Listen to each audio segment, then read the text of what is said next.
Let's talk about the meaning of life, evolution, productivity, being happy. I'll give you my opinions on it, my experience, what it's shown to me. We've got some epidemic type crises going on in the Western world at the moment. Physical health, mental health, definitely. Things like male suicide. I think the equivalent of male suicide is the high rates of depression in women. And generally, I would say we're in a state of crisis, of kind of like a depression going on. Lots of addiction, overweight, so that I see that mostly as food addiction, opioid crisis, epidemics, lots of stuff going on. And people are feeling generally low.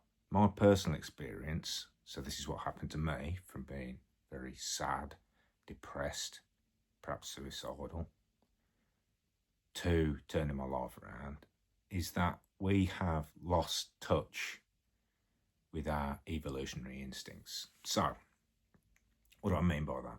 Well, basically, to make it easy, we work on dopamine. And dopamine is something it's a neurotransmitter in the brain, and it drives us, it motivates us, makes us want to do things that are deemed useful. So if you go out for a run or do some exercise, you feel good afterwards, makes you want to do it again. And it's because you've put in maybe an equal and opposite amount of effort. So you felt that kind of like it was hard or there was effort involved in doing it. And then afterwards, you feel a reward for having done it, and you also reap the benefit. When you're doing something like writing a book, it takes ages and ages to do it, like a long time, lot of effort, feels hard. Then when it's done, feels amazing. On the way to doing it, you'll reach little milestones that feel good as well. General feeling of well-being afterwards. Now what's happened to us is things have got easier for us to do. So what happens is, it doesn't feel as hard to do them, so we don't get the same feeling of satisfaction afterwards. And that feeling of satisfaction can last a long time, like minimum an hour, and it can go on for quite some days when you do something hard. But now we're not doing hard things as much. We've made things easier, even like preparing a nice meal. I know some people like to cook, but it used to be like an effort to make the meal, to get the stuff. Maybe in times past, we had to like harvest the food and pick the food and clean it and peel it and stuff. And now we just put it in a microwave and 2 minutes later it's ready. And then we eat it. So there's no effort to reward parity. And those things have become easy. And of course then, on the other side, so that's on the effort side, things have got easier. On the reward side, we can get hits of dopamine so easily now that we haven't done throughout our evolutionary history. You know, you can get your phone, open your phone up, get dopamine hits from likes, comments, just seeing stuff that's interesting. You can eat something that not only satiates hunger, but it makes you feel amazing now. The sweet, sugary foods, fatty foods. You can play video games. You know, you can, there's all the drugs you can get now which change your state immediately. Smoking. All these things that give us an immediate dopamine hit. What happens is, when we get the hit of dopamine, I don't want to go too much into the science of it today, but I will in other videos. When we get the hit of dopamine, it automatically crashes afterwards, and it's supposed to do that. It's supposed to come down because it makes you want to go and get more.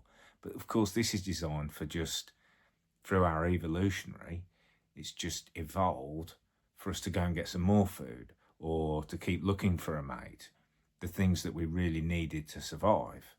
But now we're getting these massive dopamine peaks from things that are not useful to our evolution.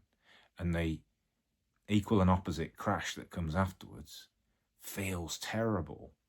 And there's supposed to be a crash afterwards to make us want to go again, but it feels terrible now. So then we have to go again for the thing that gives us the quick, immediate hit to get us out of that fall that feels depressing, that feels horrible. And we actually will drop below our standard baseline. We sort of have a baseline level of dopamine. We will drop below that when it's doing this, getting back to equilibrium, getting back to homeostasis. When it's leveling us back up, it will drop down below, and we will stay low for some hours afterwards. That's like the hangover or the guilt you get after eating loads of sugary foods or whatever. That feels bad, so you're in a low state for a few hours afterwards. If you can't get hold of the thing, but if you can get hold of something that gives you a dopamine hit, you will go for it again. So you spend all your time going like this with your dopamine. Peaks, crash, peaks, crash. Whereas dopamine that's enabled us to evolve is there for much smaller peaks and troughs, not crashes where we feel terrible and have to go for the big thing. But it's more like, you go out and say, farm your food, and then you feel the benefit of that afterwards and you enjoy the thing. But you can go and work out in the morning and feel good for hours afterwards. This is why so many people are successful in life. They have morning routines where they do stuff that is effortful, that is hard. So when I work out in the morning, it's an effort. I don't particularly want to do it. It's not like, going and play golf. I love going to play golf. It's easy for me to go and play golf. But the workout, it means I've got to, put some effort in, get going, get over that initial hurdle of getting started especially. Well, afterwards you feel good for having done that, and that can stay with you for hours.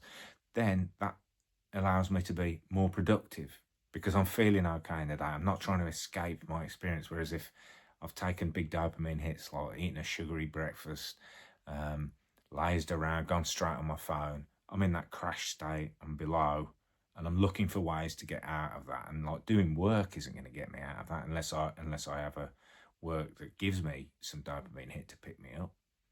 This is why people are not being as productive as they like, because they put themselves in negative states. Whereas you should do effortful things in the morning, have a morning routine that requires effort, requires movement, and then you feel good for the rest of the day, and then you'll be productive. Then you'll be able to do hard work because your natural dopamine, your level will be slightly elevated for 3 or 4 hours in a day. Do something again at lunchtime. Do something that's a little bit hard for you, like maybe meditating is something that is quite useful because some people struggle to do it. Well, sit there and go through it. Put yourself in your lunch break. Put yourself through 15 minutes of doing it. You will get benefits from doing it, but it's also hard. And that's one of the reasons you get benefits from doing it, is that you've put the effort in and then you'll reap the reward. Your dopamine levels will be up and elevated because you've gone down. Your body will pick it up and it will be elevated for a couple of hours afterwards, and then you'll be working easily, not getting distracted easily. You'll find the work is more interesting than doing the meditation. Like you even look forward to digging into some work that would usually seem a bit boring. So this is why people have morning routines. This is why we have a general level of mental health problems, I think, at the moment, is because we're not living in alignment with our evolution. Things have got easy. Basically, our dopamine has been hacked by corporations, businesses. It makes sense for them to do that. If they can get you keep grabbing at their thing, they're always going to make money. They're always going to be able to pay the shareholders. This doesn't mean I'm going around saying capitalism is bad. I'm just saying that we have to take back control of our dopamine levels, because at the moment, the video game makers, the porn industry, the drug dealers, the food manufacturers, the social media companies, they are in control of your dopamine at the moment. They are in control of your life almost, because you keep having to grab the thing and you're not the master of your dopamine levels that will allow you to be super productive, allow you to hit your goals that you want to hit. I mean, just imagine if you're working out every morning to get this higher state for the day, how much healthier you're going to be, as well as the productivity benefits you'll get later in the day. That's just my thoughts. Thanks for watching. You got any comments, questions, let me know, and I'll catch you in the next one.